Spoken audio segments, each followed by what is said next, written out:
right, welcome one and all back to the part of the Red Pill Expo, where we get to talk more about the Red Pill University and the local campuses. This is a great passion of G. Edward Griffin's, and where we hit the ground, if not running, at least walking, or maybe crawling first.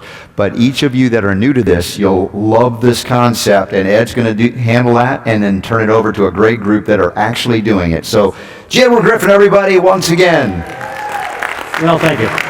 Thanks for coming back. I think this is the most, I won't say the most important part, but it's as important as any other part all put together. Because we're going to talk about how to solve this problem. Now, I get a lot of emails all the time, and packages arrive in the mail almost every week where somebody has sent me their manuscript or a book they just published. And they say, Mr. G, I've got the solution. Here's what we have to do. I've got it all worked out. I've spent the last 7 years working on this thing. And you got to read it and let everybody know that I've solved the problem. And I'm literally paraphrasing, but it's almost word for word what I get. Some poor guy like me as a young writer figured he had it all figured out. And so I open up the manuscript eagerly looking for the solution. And of course what it usually is, well, we ought to do this, we ought to do that, we got to get rid of the income tax, we got to get out of the wars, we have to restore our honor as a nation, we've got to have higher moral values, we got to remember all of the things we got to do, and never once do they talk about how in the heck are we going to do that. And this is the mentality of our movement to a large extent. As you probably have noticed, you walk around or drive around the country, all these patriotic rallies are going on, and the speakers are out there, we ought to do this and we ought to do that. We got to get new people elected. We got to get rid of the present establishment. We got to quit financing all the tyrants around the world. We got to educate people. And no idea of how to do that, so it's a waste of time. So I want to talk to you today, very briefly, and this time I mean it, of what we can do and what we must do. There are a lot of things that we know we have to do, but we can't do it unless we have the power to do it. This is a touchy topic because people often say, well, they don't have the right to do that to us. I have my right. It's right in the Constitution. I have a right to free speech. I have a right to bear arms. I have a right to peaceful assembly. And they think that just because they have a right to do it, that they can do it. Just by claiming that they can't, they have a right to do it. And they don't understand the difference between the right to do something and the ability to do something. The power to do something. In this case, it's the political power to do things. Unless you have the force of the state behind you to enforce all these good things, they're not going to happen. That's why our enemy has not attacked us with guns and weapons, but attacked us from the inside our country, by recapturing, or I should say, capturing control of our power centers. That means our political system, our educational system, our media, all of these things. In many cases, even our churches and so forth. The means of communication. And they have the power to do the things that they don't have the right to do, but they do them anyway because they have the power. And we who believe in liberty and constitutional government, the republic concept, have had a hard time coming to grips with that, because we think just because we have a right to do something, as in the Constitution, that all we have to do is stand up and say we have the right, or get enough people to say it. Now, it might have been true at one time if you got enough people to stand up and say we have a right to do something, to say it, especially if they all had muskets. That makes a difference, because now they begin to have the power also to do what they have a right to do. If we had not won the American Revolution War on the battlefield at the great cost of blood and treasure, but blood, we wouldn't be here today talking about our right to do anything. Rights are always gained on the battlefield, and they are sustained by the willingness to go to battle if necessary. But just talking about having a right to do something is not enough. So having said that, how do we retain that power to do something without getting involved with militia or something like that, which is, at one time probably was a great idea, and I still think it's a good idea, by the way, but now we're dealing with people who are enemies of liberty that have the power, meaning they have weaponry that is far greater than what the individual citizens have. So it's no longer a fair fight, you might say. When you've got control of atomic weapons and chemical warfare, electronic energy weapons and so forth, and bacteria warfare, it's not a fair fight. So anybody that thinks that they better not take my gun from me, or I'll meet them at the door. I'd say, why wait till they get to the door? Why don't you go out and meet them someplace else? Anyway, so that comes to the question, what can we do that's really rational in terms of the reality of our world today, and that's really in keeping with our own ethics and our own idea of what is the right thing to do?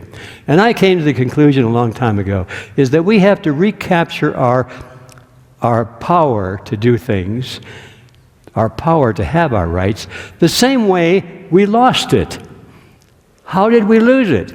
We lost it because our enemies knew all of this long before we ever thought of it, and they started creating organizations within our midst, secret organizations. I don't believe in secret organizations, but they built first the Communist Party, and then the Bolsheviks came over and the Marxists came over, and they infiltrated into our universities, and they got teachers starting to teach the children Marxism and these concepts of collectivism.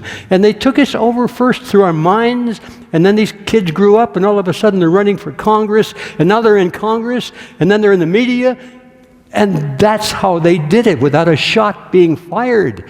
They took over our power centers from the inside.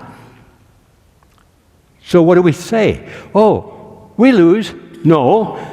I'm thinking we say, hey, that was pretty smart. That was pretty smart.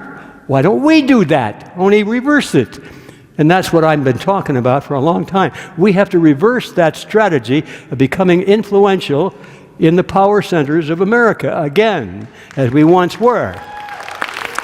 And that's what our program is all about today. And I'm going to say that you noticed on the program, tomorrow morning at 8 o'clock, over at the hotel, we're having about a 2-hour seminar, you might call it that, on how we do that. We call them campuses. We have another organization, sort of the sponsor of Red Pill Expo, and that's Red Pill University. We'll be talking about Red Pill University and the fact that the university is seeking to establish campuses of the university in every county in the United States, and also in similar political subdivisions around the world. This is a global battle. We think really big, you know, and our goal is the globe, the world of freedom, not just our own country. Our enemy thinks that way. We have to think that way too. So we'll be talking about how these campuses can do many, many things. We're talking about groups of people who understand at the deepest level what we're talking about, what the problem is. It's not just standing up and saying, oh, we're going to get rid of these commies. That's not enough, because sure shooting, if that's the level of our understanding, we're going to get rid of these commies, we get rid of these socialists, get rid of these collectivists, you know what'll happen? Somebody will stand up and say, yeah, let's get rid of those dirty guys, and we'll say, here's a good one, and he's one of them. He's an actor. Think about that. Just because somebody says the right thing and actually does the right thing occasionally doesn't mean beans today, because the strongest weapon our enemy has is controlled opposition. And they play the game well, and we're not even thinking about that. And the only way we can fight that is to build these local groups in every community, which can be a support structure for becoming influential in all the power centers of society. And they start at the county level. In your city, you want to control and have influence over your Board of Education, your county board of supervisors, your mayor, your governor, even you build up. But you start from the ground and build up. You don't start from the top and come down. Most people think, well, who are we going to vote for president? As though that makes any difference. You have to build the platform and the power structure from the bottom up, and then you can worry about it. But that's our goal, and our first step is to become influential in the political units at the local level. We have a slogan at the Red Pill University, which is, "Why fight City Hall when you can be City Hall?" Okay? That's it. That's our strategy in a nutshell. And now we're going to turn this over to David Webb and his cohorts, and we're going to talk to you about how great it is to be City Hall, but also how much of a challenge it is as well. So they're going to invite you to the battle, and I hope you respond. So turn it over to David Webb. You all know about David, so it's all yours and the team. Thank you. Thank you, Ed. Thank you. Well, I think we know we're in a hybrid war, and we know that we have full spectrum threats against us, and this is escalating now, and the danger we all face is real, and the question is what to do about that. And of course, many people shut down, and many people despair that there is nothing they can do about it. I think that's where many of us have been. I think we're under some kind of mass hypnosis that we're powerless against this, and we have to break that spell. And the way to do that is to realize that we can take action and to really take it. But the question then is what sort of action to take? And there can be a lot of busy work. There are things we can do that can distract ourselves and other people. We could pick one issue to work on, any one of these threats, and they are real threats. But that might not change anything because this is so broad. The range of threats against us, we can't, tackle all of them. So we need. One thing I know is that focus is a superpower. If you pick something to focus on, now it's important to pick the right thing to focus on, to be effective with, and. You know what I chose to focus on, which is this issue about taking all property globally. I think that's a pretty good issue to focus on because it has this power of uniting all of us. And that is really happening. We're seeing that borne out because this is something that will hurt everyone globally all the way to the top of the system. So it is perhaps the first time in human history that we can overcome divide and rule. That sounds like a big thing to try to make happen, but you need something effective to focus on to do that. One area and set of actions that can do that. So the other thing about focusing on this property issue, the taking of all collateral, is it points directly at the real problem, which is the central bank control of all money creation, which is funding, directly or indirectly, all of these myriad threats against us.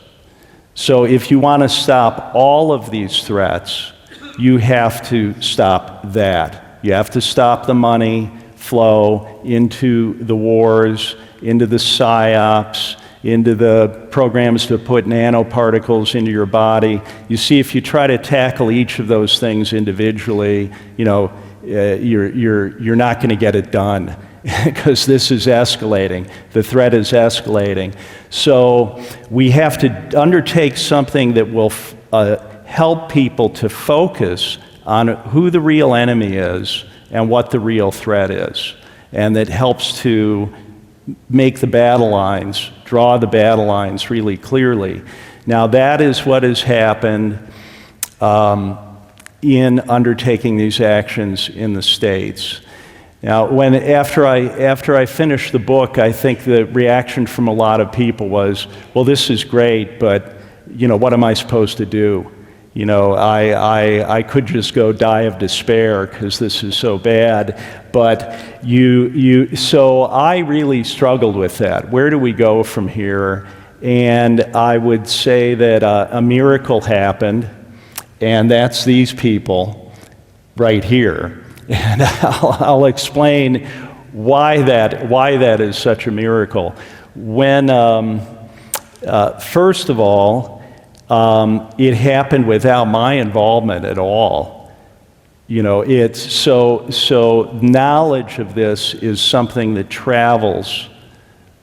People can focus on this. They can develop their agency themselves to take action and do things because it's based on ideas that people can pick up and act on. So these actions in the states began without my knowing anything about it. I didn't start it.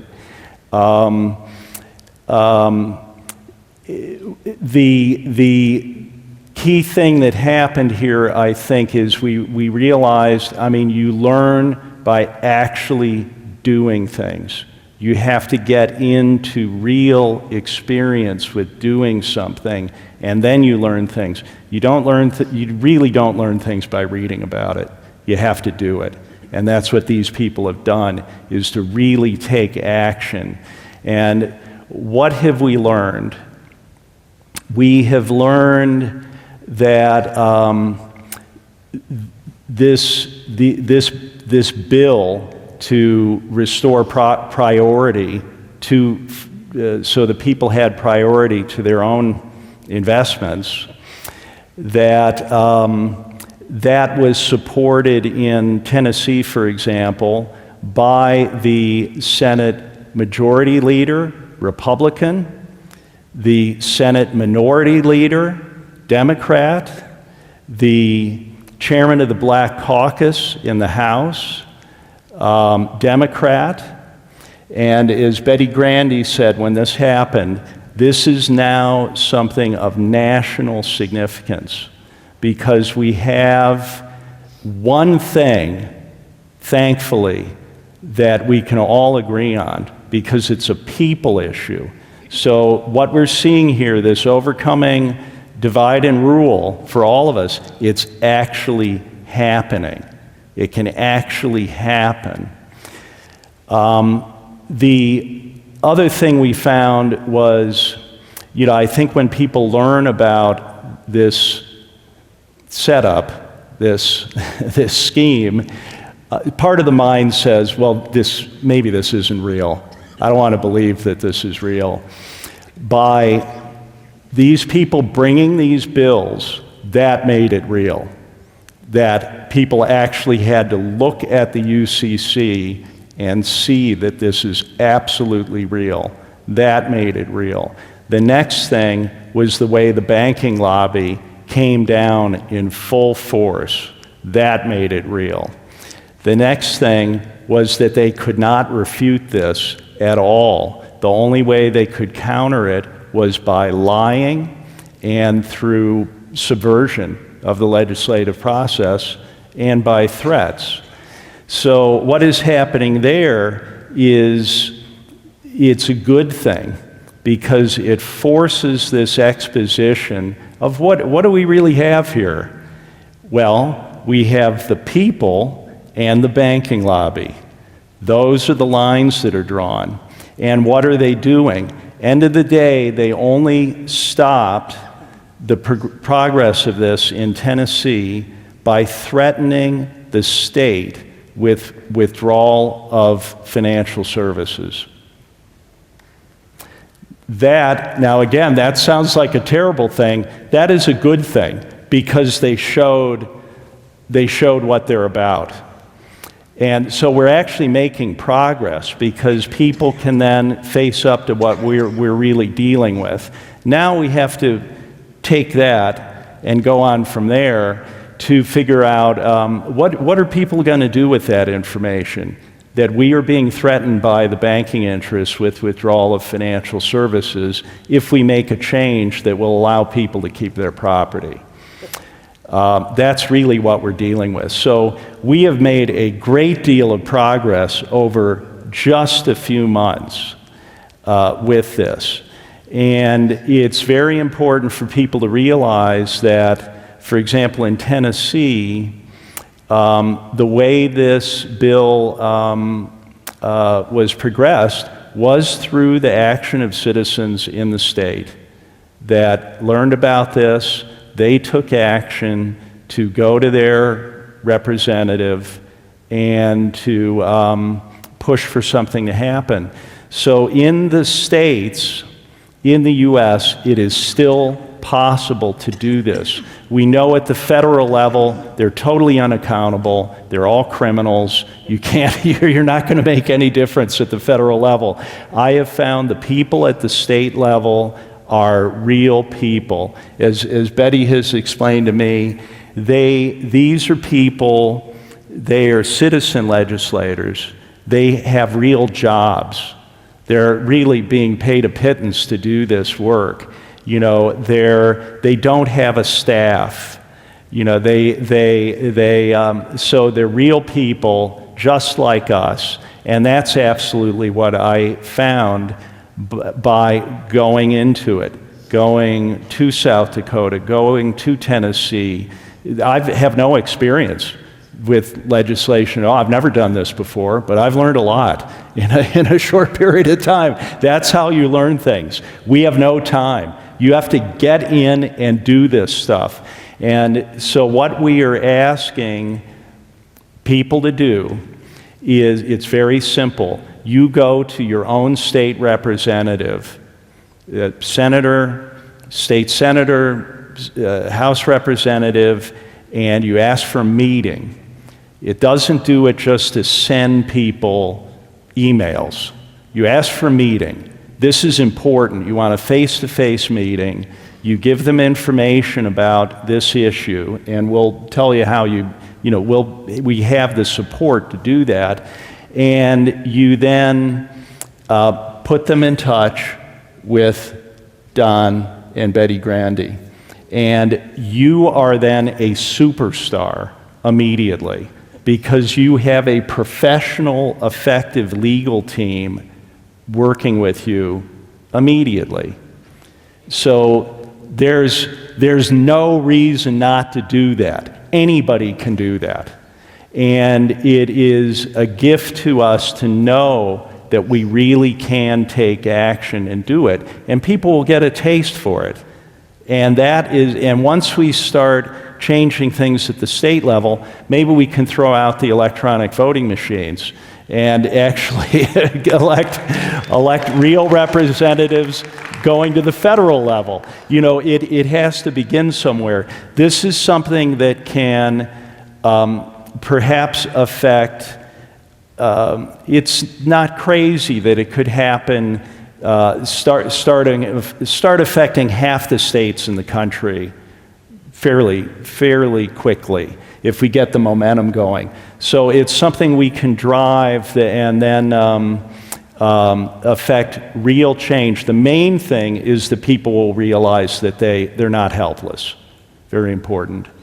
And now I'll just introduce first Julie Auk. Julie is the first legislator anywhere in the world to actually do anything about this.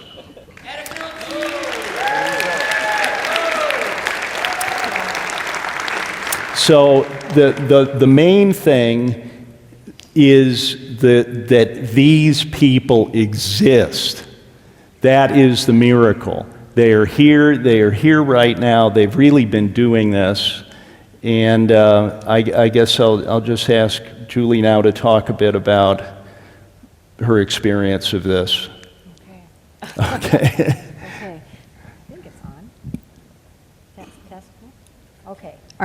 Can you hear There me? we go. Okay. Well, I'm a second-year legislator. I have absolutely no political experience. So when David said that anyone can do this, you really just need to have a heart for the people of your community and the heart for the people of your state and care. And there are legislators in your state that care.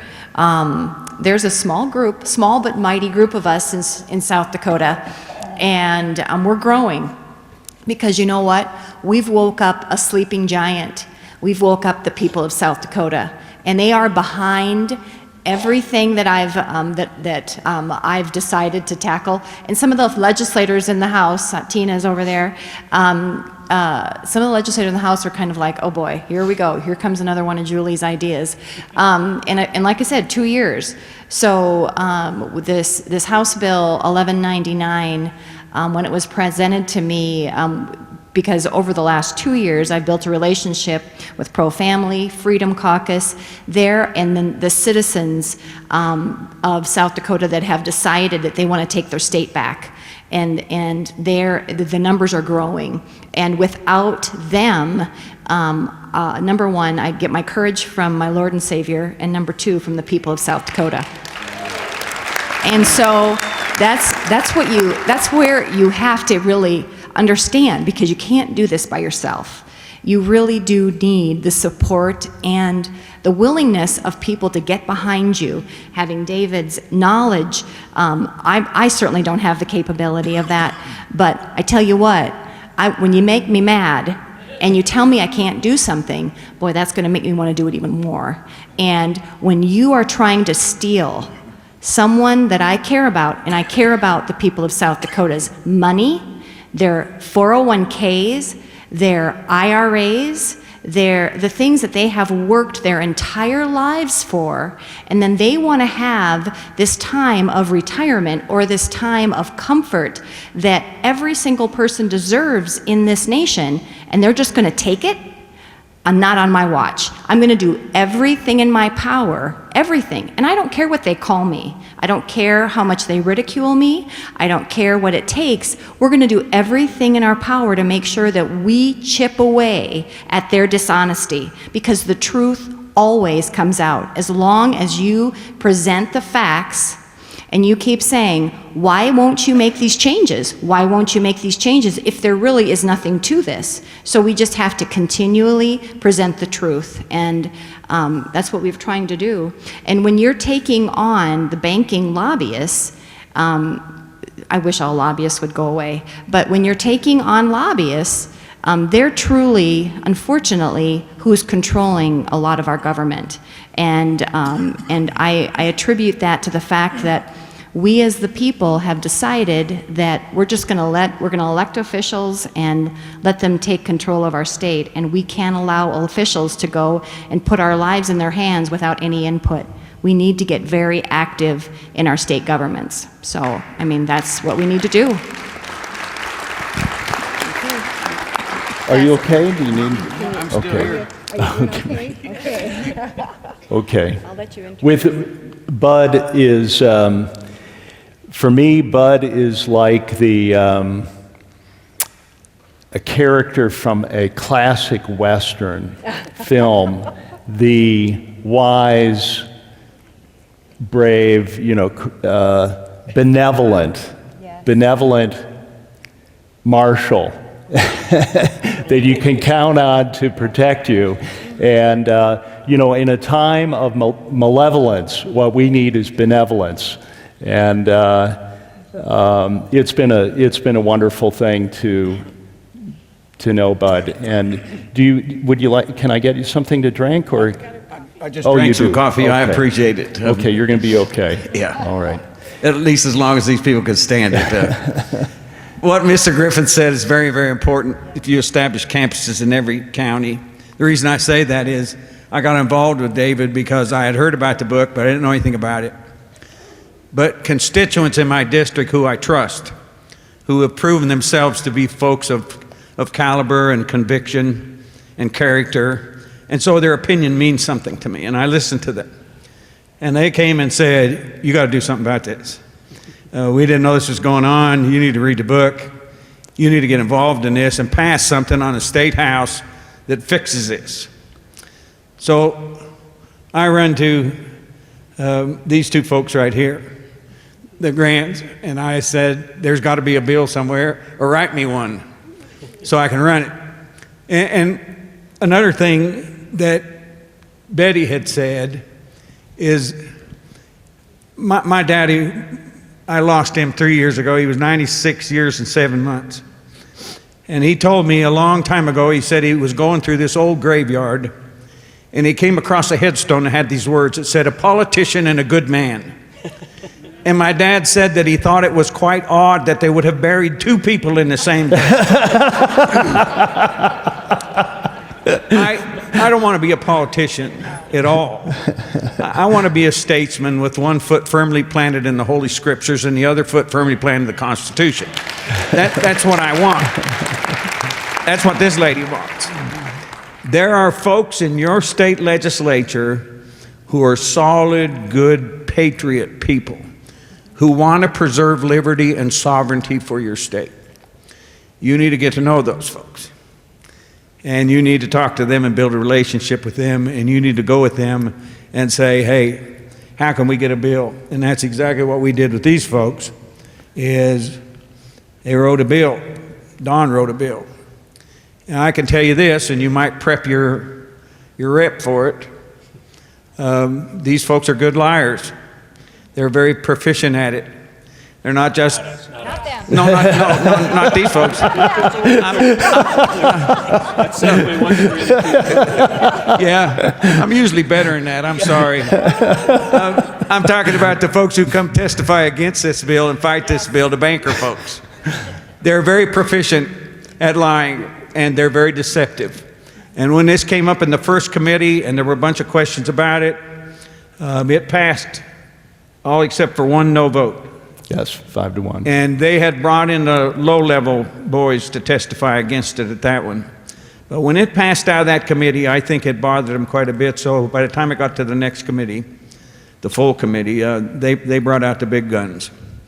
And they are the ones that David talked about who actually threatened the state of Tennessee if you try to pass this bill. And this bill only did two things. It says that if they take your property and they take your money and you got to sue to get it back, you don't have to go to New York to do it. You can do it in the state of Tennessee if that's where you got it.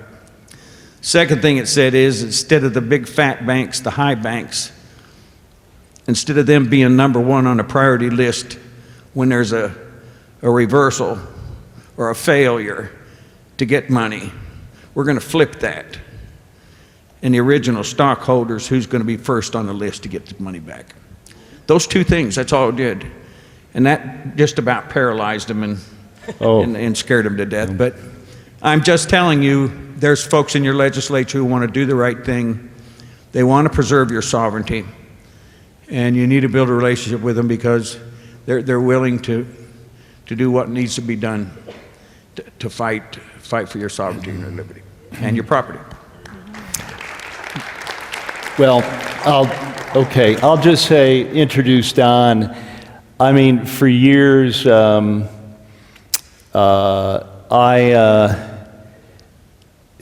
problem was we had no lawyers. You couldn't find a lawyer that would work with you on against anything. A dearth of lawyers. So I used to say, we don't have two lawyers to rub together. We at least have one. We're still looking for another lawyer to rub together with, Don. But yes, right. But Don is, I would say now, the foremost expert globally on the UCC and knows more about this other than the people that perpetrated this, that put it in place. And that's a fair statement. So Don, well, it was a miracle to me to know that you existed. And please go ahead and... Well, thank you, David. I'm not sure about the worldwide notification there, but I'll take it. Yeah, so the important thing in listening to Representative Halsey and Representative Auk, is they're actually doing something in their states.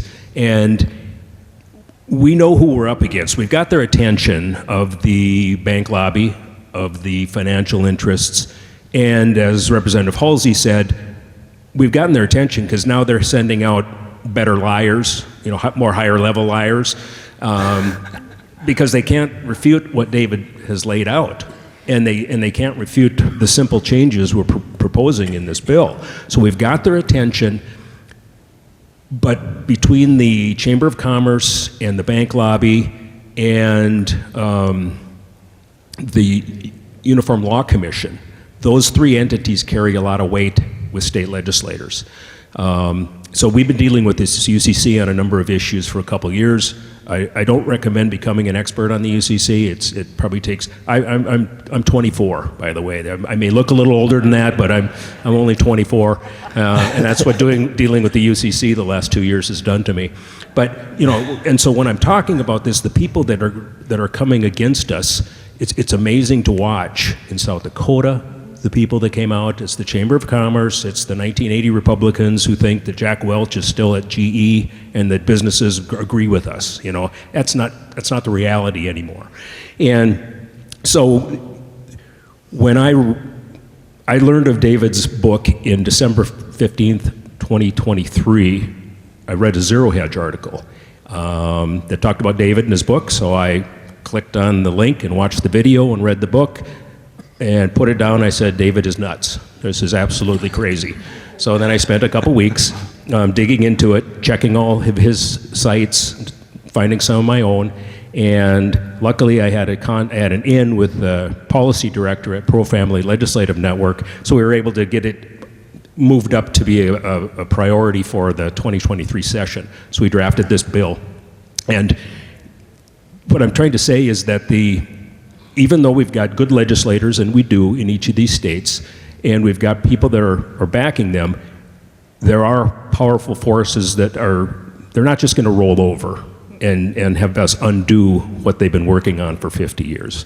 So the power of what G. Edward Griffin's talking about having a university, a red pill university in each of our counties is so important, because when Bud's talking to his colleagues, or Representative Halsey is talking to his colleagues, or Representative Oak is talking to hers, those colleagues, if they've gotten some feedback from those constituents of theirs that have been backing them and supporting them, they're much more likely to put up against the pressure from those special interest groups. So if you can get those organizations going and motivated and educated in each county, that's going to push us across the line. Because the one secret that we learned, David and I and the representatives, is that the people that we're up against aren't really that smart.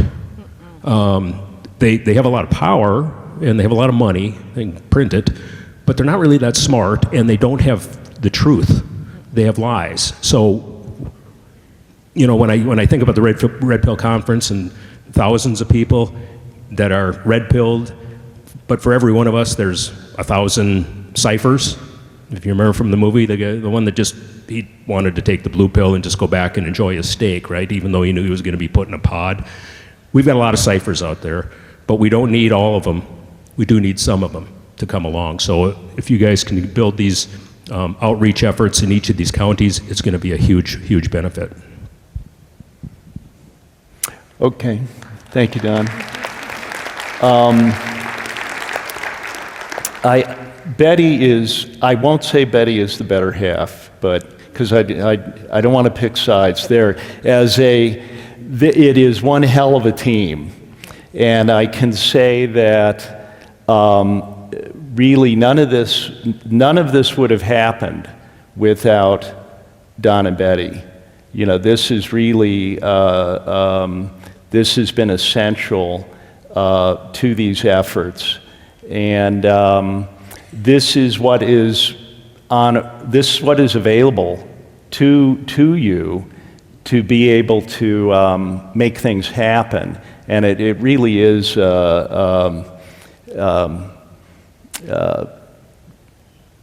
We don't have this in other areas. to have something that is this actionable.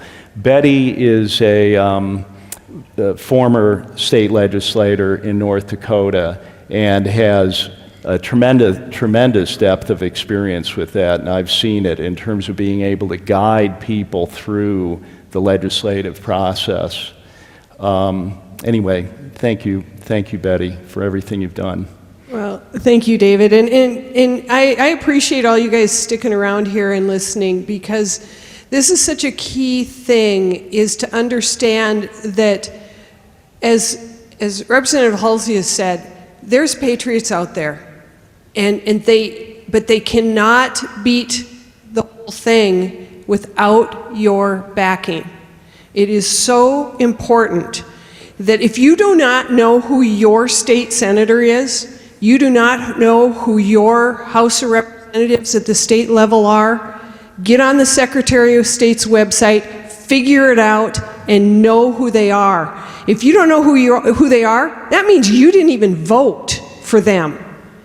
Now, what happens when you don't vote? The bad guys get in. So get out there, recruit your neighbors, get at the state level. The most critical places, just as Mr. Griffin has said, city level, school board level. Why are our school boards in shambles? We didn't pay attention. We didn't even see people showing up for their parent-teachers conferences. I remember when my kids were in school and I drove back, I was out in the legislature, so 3 hours after we finished session, I drove 3 hours, I show up in the school gym and I'm at this teachers' conferences. And these teachers, they looked at me, and the one, I'd known him for years because our kids had played hockey together, and he goes, "What are you doing here?" And I said, "It's teachers' conferences. I'm supposed to meet with you." And he says, "Well, your kids aren't a problem." He said, "If only the parents whose kids were struggling would show up, we could get better things to happen in the classroom." Well, I had to turn around after an hour and a half of meetings and drove back for 3 hours because I had to be in the Capitol by 7 o'clock that next morning. You have to dedicate yourself. You have to become that citizen who's going to stand up and not just sit back and learn about things and not take action. And that action is at your local level. As was stated, we know right now, it doesn't matter who wins the presidency, it doesn't matter who's going to be in, they don't get anything done. So from that, this issue is a state's issue anyway. The federal government the federal legislators can do nothing about this issue. This comes about because the Uniform Law Commission was formed in the late 1800s. By 1950s, and he's better at these names and numbers than I am, but the UCC, the Uniform Commercial Code, was coming into play. And they were drafting this for good purpose, mind you. It started out for the right reasons. We were developing as a nation. We were developing in commerce. We were developing across, but if I live in North Dakota and I want to buy a car in Minneapolis, they couldn't get that type of transfer going without getting something uniform to cross those state lines. So that's why you said all of a sudden there's some uniform codes so that we can purchase and move and do commerce across all the state lines, because each state is individual, right? But we want to be able to work as a unit at times. And so we're moving along. Things are going great.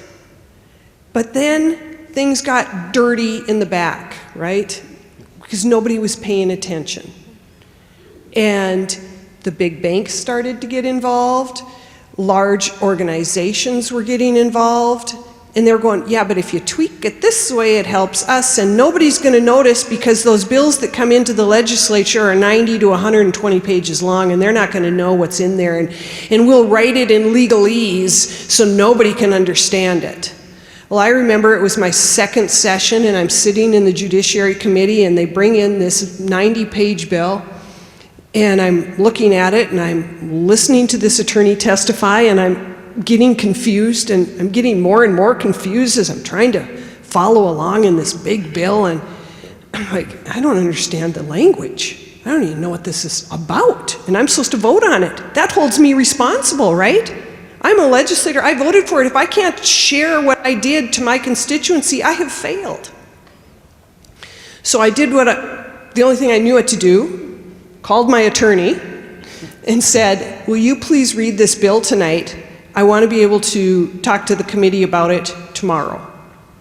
So he's reading through this bill, and I knew that he would know about this particular one anyway, because it dealt with some of his legal practice. So we were already a little ahead of it on that one. And so he got back to me and he said, no, these are the things we need changed in our practice, because it will help at the state level to be able to do these things in the wills, in the trusts, and we will get it. This will be really a beneficial one to the people. Okay, good, glad to know. Just want to be able to explain it to myself and to my constituents. Well, that was the last time I had to vote on a uniform law bill, because they only come out about every 10 years. So you'll have a turnover of legislators, and they're not going to know that these people were good, bad, or indifferent, because now a new group is in. The natural attrition, and this is what I think I want to point out to people, because they think that most legislators go and they're lifetime legislators. And in my state, they put in a term limits, and South Dakota has a form of a term limits too. It sounds really good. Let's term limit these guys out. Well, the natural attrition in our state legislature, without voting out or anything like that, they serve less than 8 years. So there was a picture that came up of when I was serving on the Appropriations Committee, and what was the list of the people 10 years later. One person was the same. One person was still serving out of 25. It just naturally attritions out. Now, I'm not saying that I didn't serve with people that had been there 30 years, 40 years, 50 years. Their constituency put them there year after year after year. I don't know what the answer is to that, other than when they did the term limits in North Dakota. I know I'm way off track here and I apologize, but I think you need to understand your legislative body just a little bit. They say that you can serve 4 years, or a total of 8 years. Now, North Dakota is an every other year session for 80 days. So by the time you've served less than a full year in the legislature.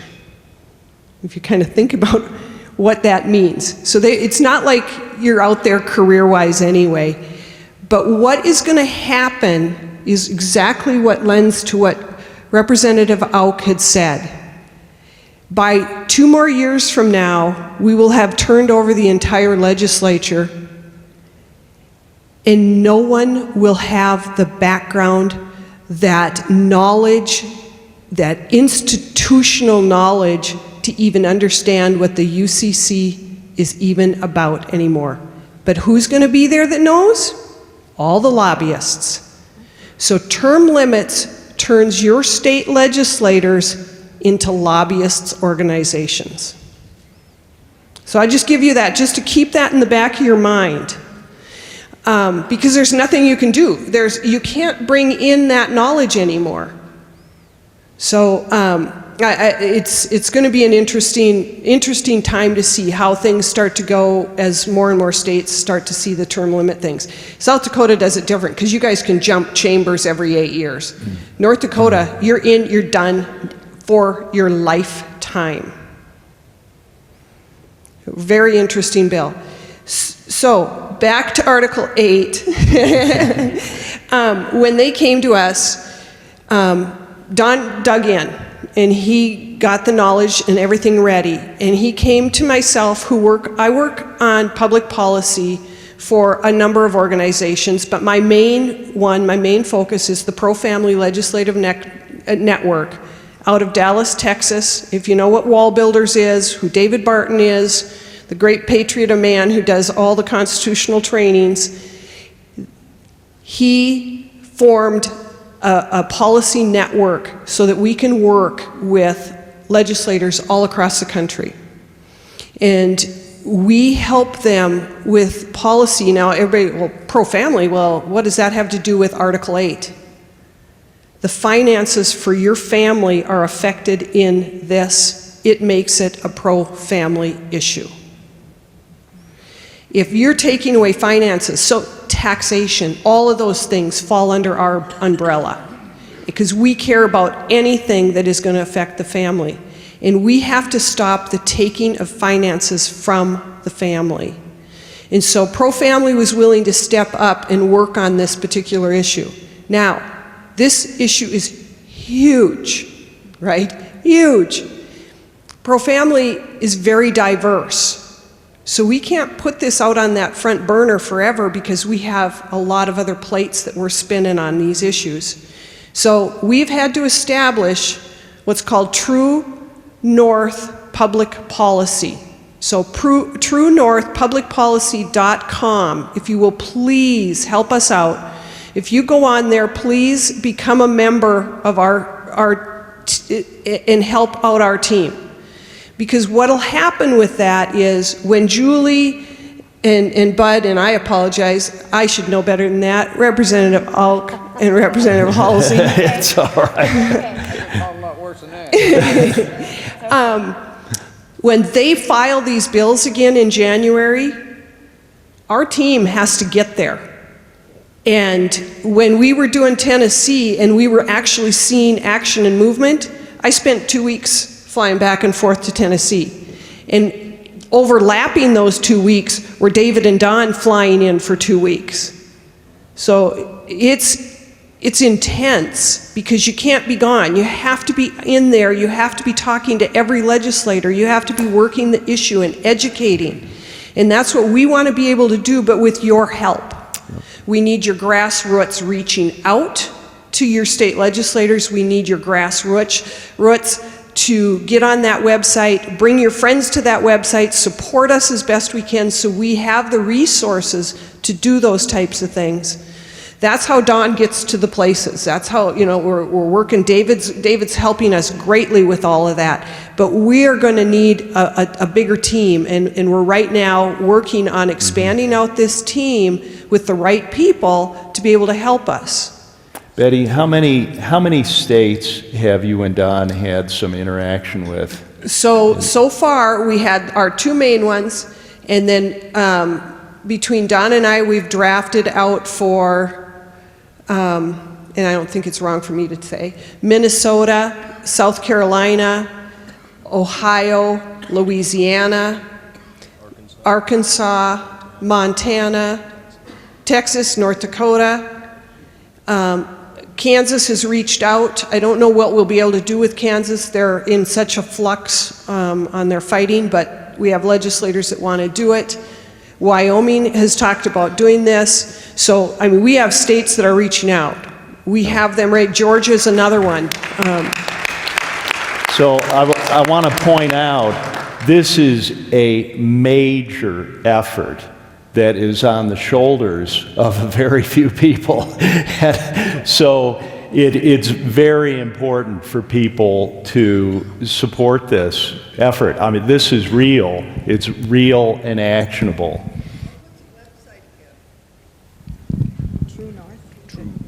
TRUNORTH,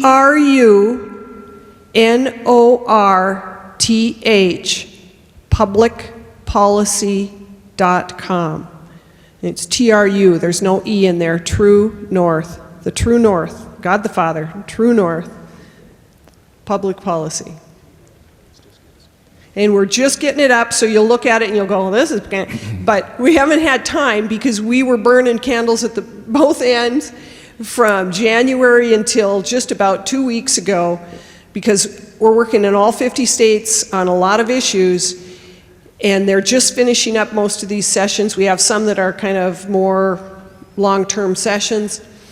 And so we're just getting that up and running, but that's what we're going to have to utilize to be able to keep going. Yeah. So I wanted to add to what Betty said about getting behind your legislators.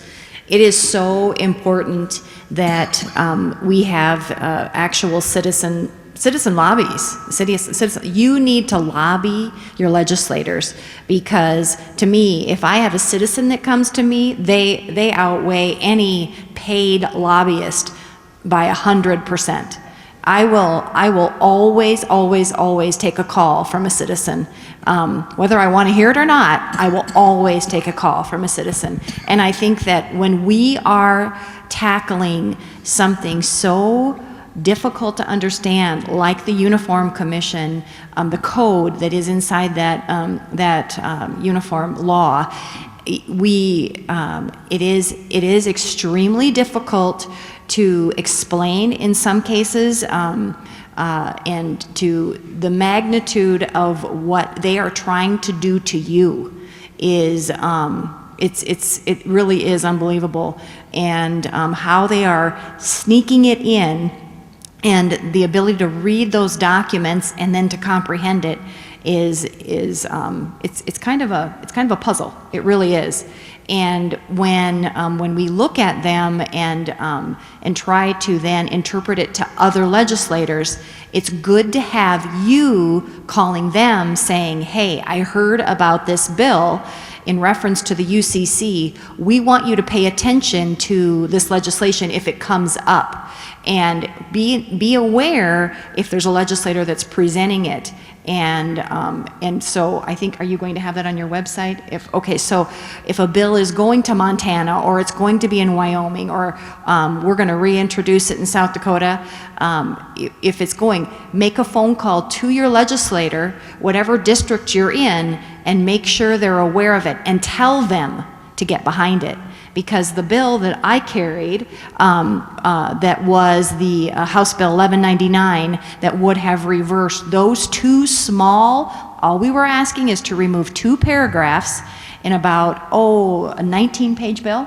19-page bill, and oh my, it was killed in my committee because I did not have the support of the constituents at the time that I needed. And it isn't their fault, but boy, every time we chip away, we are making them aware that we're not going away. We're not gonna stop. And that's what we have to remember, is it's hard, and it's sometimes a little bit frustrating, well, more than a little bit frustrating, but we have to let them know that we're not gonna stop, because we've been asleep too long. And we are waking up. And it's really, really important that we remember it. I mean, you've been working on this for 15 years, and I didn't even know about the problem. The full circle central bank digital currency bill, and we got that vetoed in South Dakota. And then, and I said, you know what, Don, there's more here. This UCC is evil. I knew it.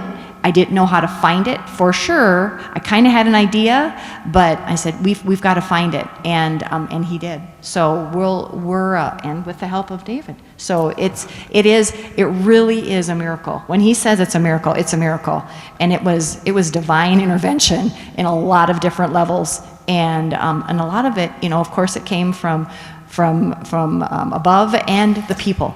The people were huge. Yeah. Do you want to say something? I won't run my mouth anymore. I've done enough. Mr. Griffin made an important point when he said the Constitution very well may tell you you have a right to do this, but you don't have the ability to exercise it. The federal government set up in the beginning only had 18 enumerated powers that the states gave them. That's all. Article 1, Section A of the United States Constitution, that's all they had. That's why you have a 10th Amendment, everything else left up to states. So, based on what he just said, sometimes you have to run bills that say the Constitution says we get this, so we get this, and we're running a bill to say we get this. Back in COVID, I ran a bill that said state government and local government can't force somebody to take a COVID-19 shot against their will. I shouldn't have to run a bill like that. No. In a Republican state, shouldn't have to do that. had to fight to get it done, but that's another point. It's the same thing here. Why should we have to pass a bill to say that banks can't steal our property? That should be criminal. But that's what we're doing. Yes. And that's how we're getting it done. So it's worth the effort. And there's folks that would want to go to battle for you. Just find them and work a relationship with them, and these folks will write the bill. Yes. I want to say something that, helps to understand how quickly this could unravel in our favor. So if you think of what I've explained about this, that all securities are pooled now, so you have no identification to any securities in these pools that you own. You have this entitlement that is a very loose claim to what remains in the pool. And the problem is that the intermediaries are able to borrow money using these securities in the pool. They're able to loan out the equities that are then used for short sales, but they're also, other instruments are used to secure loans. And this is how more entitlements are created than the original amount of investment or the original number of securities by the investors. Now, you have to understand this is being done on an enormous scale. The collateral is being used many times over. So it isn't that this is being done a little bit of the time somewhere. It is being done all the time.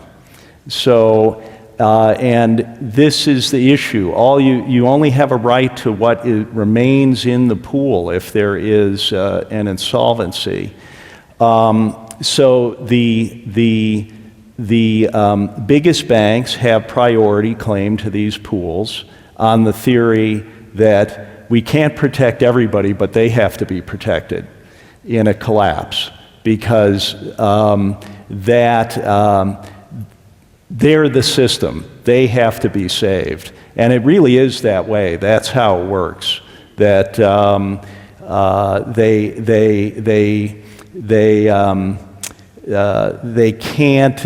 they can't protect you, but they can protect the biggest banks. So they have this super priority.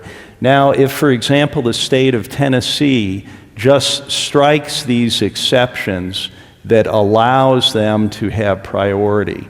See, the way the code is written, it says that the entitlement holders have priority to their own investments, except, and it's under those exceptions that the biggest banks are given the priority. That is the deception.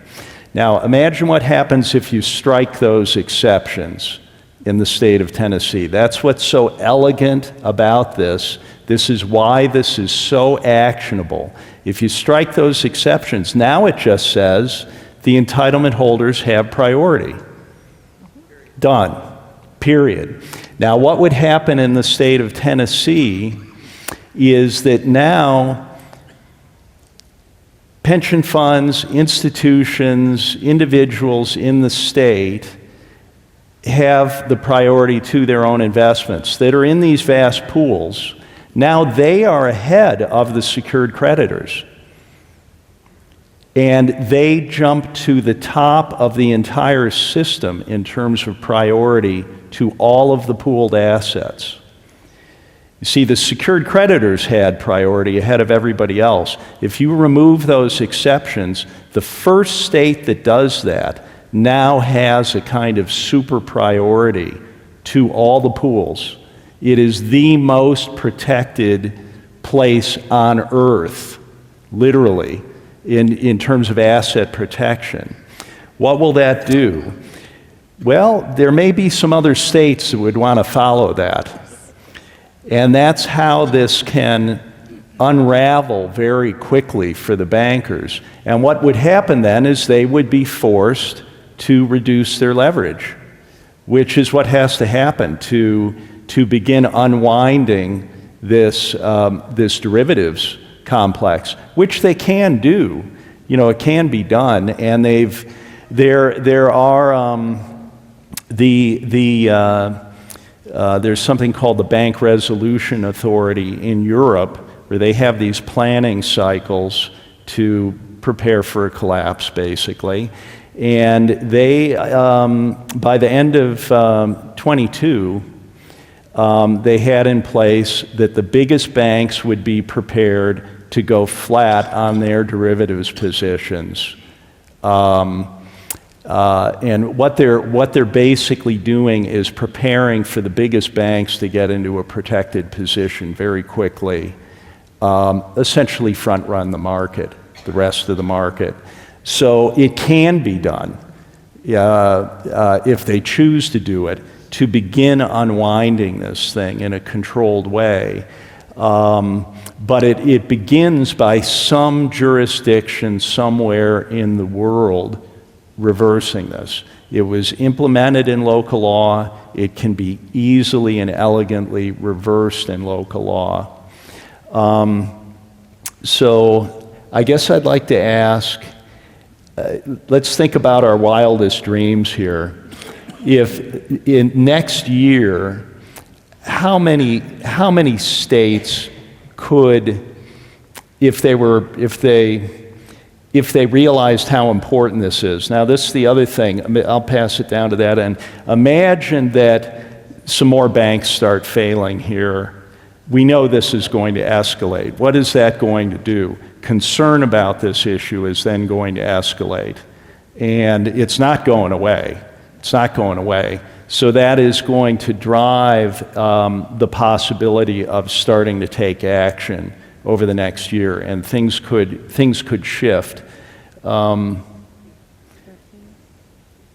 So you're kind of positioned. How many states do you think could step up, especially if we're going into a crisis and they realize we have to do something? You know, I think one of the key parts will be getting rid of the red state, blue state type thing.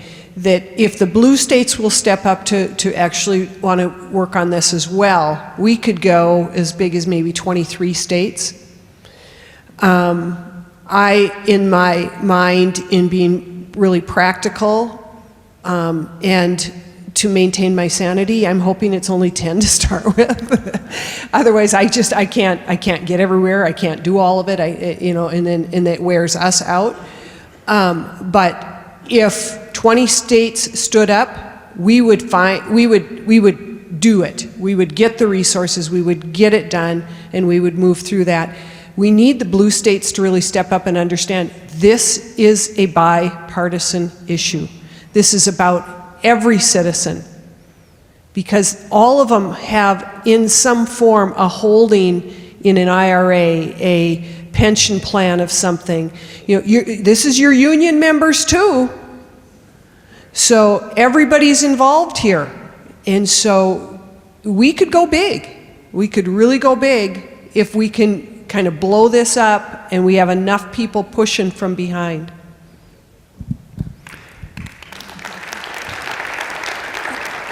And so the takeaway is that it's doable. I think that's what David wants to get across here, and I think that's what Mr. Griffin is talking about too. It's doable, it's here for us. Take the information that you've got, and I know sitting at this point in a 2-day conference, your mind's probably mush and you're full of all this stuff, but hopefully it decompresses over the next couple of days, and then take that to heart. If those of you are staying for the discussion tomorrow on the Red Pill University, I think that's an excellent idea. I'm definitely going to dig into that and see how we can help with that. The important thing is just to remember that we're still in control. Even though I said that we're outnumbered, I like our odds. The truth is on our side. We've got good people on our side. We're motivated by the right things. The other side is motivated by greed. We throw out the terms and we apologize, UCC, ULC, CBDC, keep it on the QT, all that stuff. But for me, made crystallize for people is the UCC. Most people, when we're talking about it, we're talking about the Uniform Commercial Code. What we found as far as the enemies that are pushing back against us, it's the Uniform Commercial cult. It's really what it is. It's the Chamber of Commerce types that are locked in the 1980s. It's the banking lobbyists and the other lobbyists for the financial organizations. And they're the people that are writing these laws now. These uniform laws are attorneys that work for these entities. And we just got to push back, and we can. And we've shown that in a very short period of time. We got good traction in 2 states. South Carolina had good traction until the higher level liars showed up and kind of nipped that one. But we've got good momentum. We're going to use these next couple of months to educate people. We'd love to have you guys reach out and help us at each of your states. He just made me think of something. As we were sitting out at this table, I've talked to a number of people, and boy, do you guys know how to dig into stuff, right? And it's so cool to hear what you guys have come up with and done and what you're doing. If you go on the True North Public Policy website, take a look at what Don has done on his Substack, and he's going to just keep popping stuff in every day. And as he's doing that, take a look at the Uniform Law Commission, how they're made up. Get on their website. How are they made up? You guys are really good at digging. Dig in. Help us find the dirt on the dirty guys and get the information to Don. And then we've got people in a part of our organization that are awesome editors, awesome writers, and if we get them on the right track, we can get some of this stuff published as well. And the more information that people know about how bad that organization is and how corrupt it has become, that makes our job easier and their job really a lot easier. So I just, hey, we got you here. I've got a captive audience. Help us get that work done. Okay, and then I'll ask, what happens going forward in the states where you're working, in Tennessee and in South Dakota? My bill, when it hit the second committee and they brought in the big guns, they sent it to summer study. Now, a lot of times summer study is a place where bills go to die. But in this case, this was a pretty big deal, and quite a bit of interest in it. And so I have been promised that there will be a legitimate summer study. In Tennessee, our primary election coming up for the primary is August the 1st. They want to wait till after that. So I'm assuming sometime in September, we will have a legitimate summer study. And you will never have me back, so I have to say all I can say while I'm here. I was speaking someplace and went home, and somebody said to me, how'd it go? And I said, I think they're going to book me back maybe next December or January, because I heard several of them say it'll be a cold day when that guy comes back. So I have to say all I can say while I'm here. You know, Scripture says that we wrestle not against flesh and blood, but against principalities and powers and rulers of darkness and spiritual wickedness in high places. That's where the war's at. So those of you who pray and are believers in prayer, that's one of the first best things you can do for your state legislature is to pray for them. Wow.